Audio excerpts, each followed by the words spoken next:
So let us continue to talk about the global diabetes burden. Um, type 2 diabetes accounts for 87 to 91% of all diabetic cases in high income countries. People that have type 1 diabetes, and if once you understand a real medical explanation of type 1 versus type 1 people are born with something inside of the around the pancreas that's needed to deal with sugars and by producing insulin. They're just born without it. It's almost like I guess, not to be offensive, but it's like a birth defect. So there's nothing they really could do about it.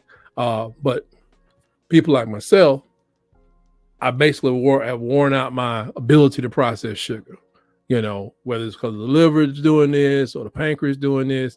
And through using a ketogenic diet, I have been taught recently that I can change my life. So that's what I decided to do. You can watch me if I fail. This may not work for you, but if I succeed, please join along. Find out where you need to be. Do you need to be down to 70 carbs? Do you need to be below 50 carbs, below 30 carbs? How long have you been taking your insulin? Are you new? If somebody said you pre-diabetic and you need to just flip something over, this ketogenic living is the easiest thing you do, especially if you don't have time or the ability to exercise. Now, we do exercise around here a little bit, but there are some people at a certain weight, they can't move that well. So trust me, there's a way to deal with this according to doctors I listen to, Dr. Berry, Dr. Chafee, Dr. Bunch Up. Check my other videos. There's a way to deal with this, Dr. Thompson, without using insulin for the rest of your life, without going the Ozempic route. Some people at a point where, hey, you got to sign up for the Ozempic. Maybe to knock 100 pounds off. Then maybe the other 50 to 100 you can do on your own once you get there. If you get on that stuff, make sure you change your life, change what you're eating, change your circles. Don't keep drinking supersized Coca-Colas just because you're on Ozempic. Stop it. Stop it. Woo. Look at this graph.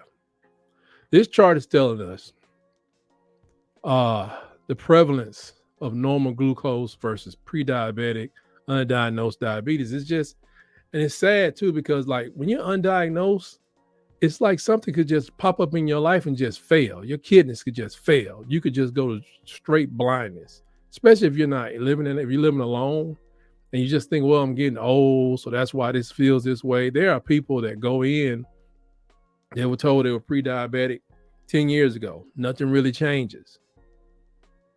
Then you just see some growth on your foot, or you notice your hearing just doesn't seem right. Just find out you're losing your hearing or losing your sight. Just never treat it. So look at this number of undiagnosed diabetics. All the pre-diabetics. This is an amazing number because, I mean, you're talking about half. And I think this is U.S. adults. This is half of the country. Half of the country. And I'll say it out loud. The United States government is not trying to weed out the population.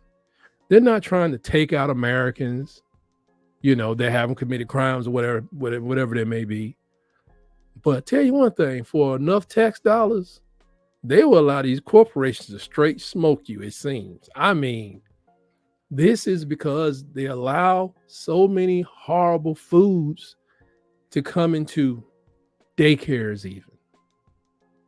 I know people that work with daycares, teaching the standard American diet inside of daycares, what's being offered at school, how you've been taught to matriculate through college and grad school. And Lord help you if you're in medical school or law school, you have no time. So you go down these cafeterias that have 7% of the choices probably shouldn't even be in there, but they are. And nobody says there's something that wrong with them. They say, well, just do it in moderation. Oh, some of us shouldn't do them at all, ever again. I am one of them. Especially if you are what? Addicted to sugar. I'm just keeping it real. These numbers are just ridiculous. Just ridiculous numbers. So with that, with so many people not knowing that they are diabetic, I wanted to throw this out there so we can, let you know what may be symptoms that you need to check out with go to the public health clinic where you can get your hands on a doctor or a practitioner, nurse practitioner. Go, that lady or 2 houses over is a nurse practitioner. You go over to her house, she'll point you somewhere or let you know what's going on. I don't care if she's a psychiatric nurse practitioner. It ain't hard to figure out somebody has diabetes. And worst case scenario, go to your nearest pharmacy. If you feeling really dizzy and whatever, plunk down the $80 for 60, probably $30 now. 30, 50 bucks for your own glucose monitor and check your stuff out. If you hadn't eaten in about 2 or 3 hours and you prick your finger and you're above, especially if you're above 250, but about 200, still want to check that out 2 to 3 hours later, 4 hours later. If you're over 200, go get checked out. If you over 300, go to the emergency room. Yep, you're going to be there for a while. Yep, got to get your reset. But if you're experiencing blurry vision, and I went through this. I'll tell you my story. I was in my house. I just went to the grocery store, 2 gallons of milk, a gallon of orange juice, that Welch's white grape juice in one evening, probably a couple of days before I finally went to the emergency room. My head was just feeling crazy.